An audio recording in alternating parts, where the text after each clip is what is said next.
Now it's time for us to meet our first guest. He is the man behind the community news website Sutton Voice, and that happens to be celebrating its first year anniversary this month. Please welcome Roger Mills.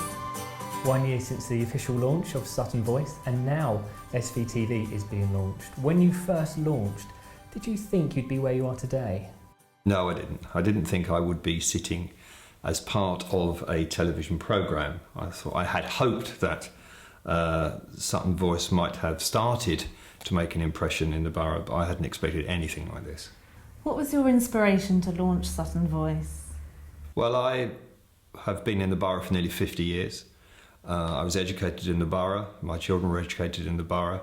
It's been good to us, it's been good to us as a family, and I spent more than 35 years in local newspapers, and I wanted to really put something back, and it was to reflect the good parts about Sutton. And so I often say to people, there are 3 R's for Sutton Voice. One is to remind people how good it is to live in Sutton, to reinforce the work of all the different organisations in the borough, and also re-engage, because some organisations feel they've lost their voice. Yeah, did you have an idea of how you wanted it to grow in its first year, or was it a case of setting out your stall and seeing what happened? Yes, I had an idea. I had an idea that I would launch a Twitter account. I would then, with the Twitter account, try to create some interest that would then launch the website. I don't think I did have an idea that the Twitter account will be one of the largest Twitter accounts in the borough. I don't think I did have an idea that the website would have more than 500,000 page impressions in its first year. So I had a plan, it's just the plan grew much quicker than I thought. Who are some of your early supporters and who are some of your bigger supporters today? Well, early supporters, the most and the earliest supporter was David, because I met David through Twitter, I think, well over a year ago, and he gave me the tools to do the job. He was very patient.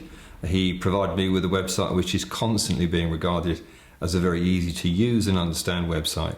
And from that, the other earliest supporters were very much statutory agencies like the local authority. The libraries have been incredibly supportive, and also the police and all the other organisations who really wanted to get their message out, coming much up to date.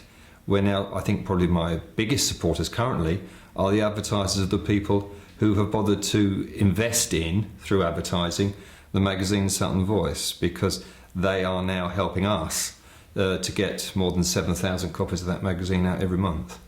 That's very kind of you, Roger, but why do you think Sutton Voice has been such a big hit? Because seriously, the website is very accessible. It is not what I would call a shouty website. It's a website which reflects its community. On top of that, hard work. It can take between 15 and 20 hours a week to populate the website, to go and seek the news.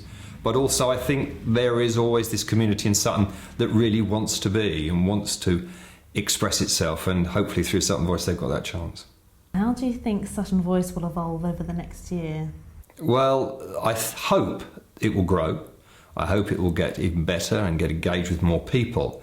And perhaps the biggest success criteria we have enshrined in Sutton Voice, it's a community interest company, and as such it's a not-for-profit. And so what I want to do is, should we ever cover the running costs, it's very clearly in our Articles of Association that we will put that money back in the form of grants. So next year I'd like to be sitting here telling you who the first people who received the Sutton Voice grants are.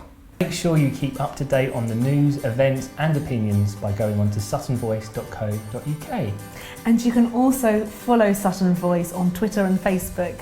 Thanks again for joining us.